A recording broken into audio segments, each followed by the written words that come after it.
ဘယ်သူမှလည်းမလားအမိတို့ လေးမောင်မင်းကသူတို့နဲ့တိနေရ သိတာပေါ့ကွာငါမန္တလေးပဲရောက်ချင်းငါ့ကိုစောင့်နေထွန်းတာသူတို့ပေါ့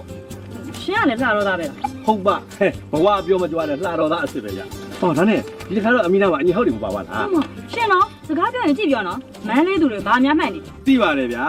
အသားညိုပြီးတော့အပြောပူတယ်ဆိုတာ ရှင်ပြောလိုက်ဆိုရပါလား လေးမောင်ဘာပေါက်တယ်တော့ရောက်ကြတော့မလုပ်ပါနဲ့လားကွာ ရှင်တို့လာတော့တာကြီးကစကားပြောရင်ကာယနဘေနဲ့တိတ်ပြတ်တတ်တာပဲနော် ဟိုကျွတ်တို့လာတော်သားတွေကဝန်ကဝုဒ္ဓလင်္ကာတို့အတိတ်ဝုဒ္ဓလင်္ကာတို့တခြားလင်္ကာတွေလည်းမြောက်အောင်ပြောတတ်ပါတယ်ဗျပြီးတော့ဟိုစကားကြီးစက်ကွင်းလည်းပြောတတ်သေးတယ် စကားကြီးဆက်မျိုးဟုတ်လား အလိုလေအမိတို့ကတက်ခုအကြောင်းစုတွေဖြစ်နေပြီစကားကြီးစက်ကွင်းတော့မသိဘူးလား ဟောကျမတို့သိပ္ပံနဲ့ရှင်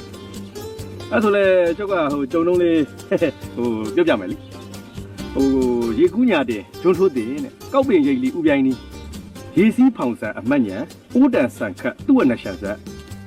စီပုတ်ကြည်ပွေပိန်းနဲ့တွေ့စင်ဝေးရန်ဆောင်ရွှေချောင်းဆောင်တောင်သူရာလောက်ဓမ္မခုတ်တက်ဆုပ်ခုတ်ပြအမတ်နဲ့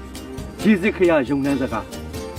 ခက်တယ်မောင်းနဲ့ရဟန်းမင်းဆိုတဲ့စကားကြီးစက်မျိုးနဲ့လည်းပြောတတ်သေးတယ်ဗျ ဟဲ့သူတို့ပြောတဲ့စကားလေးကတော့မှတ်သားစရာကောင်းတယ်နော် မကောင်းပါဘူးအမြင်ကက်ဆရာပဲကောင်း အလိုလေအမိကလည်းကျုပ်ကမတ်ရွှေဦးကမင်းကြီးမင်းလေးကြည့်တယ်လို့အကြည့်နဲ့ကြည့်တော့အမိကဆရာကောင်းပါဗော ကြည့်မှာပေါ့ရှင်ကကျမကိုလေစပယ်ရပါဇက်လို့ပြောခဲ့တာလေ အမိကကင်းဝင်ပုံနာတေလို့ဝင်သားရတယ်တူတယ်ကျုပ်ရဲ့စကားတွေကအမိရဲ့နှစ်ဖူးမှာအရာမထင်တော့ပါဘူးဗျာ ဩနှစ်ဖူးမှာအမရုပ်မထင်ပေမဲ့ကျမရင်ထဲမှာတက်လုံးလုံးနဲ့ခံရခက်တယ်ရှင် ရှင်နော်ကျမတငယ်ချင်းကိုစကားပြောကြည့်ပြောနော်ကျမတငယ်ချင်းကကြောင်းမှာကိုင်းနော် ကွင်းဟာဟိုအုံမာဒါနီရဲ့အလောက်ရှောင်းကွင်းမသွားနိုင်တဲ့ကိဝင်မင်းကြီးကအယူတစ်ပိုင်းဖြစ်ခဲ့ရတာဆိုတော့ဟုတ်ကျုပ်လည်းနောက်ဆိုလို့ရှိရင်အမိကိုရှောင်းကွင်းသွားမှနဲ့တူတယ်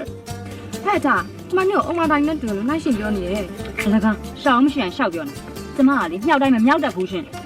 မြောက်တိုင်းမမြောက်တော့ကောင်းတာပေါ့ဗျာအော်ဒါနဲ့အမိဟိုချိုးချင်းဆက်ခါဟိုဘာနဲ့များစားမလဲဗျာ ဒီမှာရှင်ကျမကိုအမိနဲ့မခေါ်နဲ့ကျမနာမည်ကထားသခင်ရှင် အလိုလေအမိရဲ့နာမည်ဟာလေမြင့်မို့တောင်တဲ့ဝန္နာတက်ခတ်ပြီးတော့မြင့်တဲ့ထက်ကိုမြင့်နေပါတော့လားဟိုဒါပေမဲ့အမိရဲ့သခင်ဆိုရင်ကျုပ်ကတော့ကြုံမဟုတ်ဘူးနော် ကျင်တော်စကားရှိရပဲဒါငါမစားတော့ငါအတမ်းမသွားနိုင်ပါဘူးအဲ့ဆိုငါလည်းမစား ဟာအဲ့လိုတော့မလုပ်ပါနဲ့ကျွန်တော်အတော့နေတာဘယ်လိုလုပ်အောင်လဲဗျ ကဲရှော့ပြန်အမ်နေနဲ့တော့ရှော့ လေးမောင်မင်းလောက်လာတော့ငါပေါက်တယ်စိတ်ကောက်သွားပြီ ဘာဖြစ်ဖြစ်မန်းလေးသူတွေစိတ်ကောက်တာ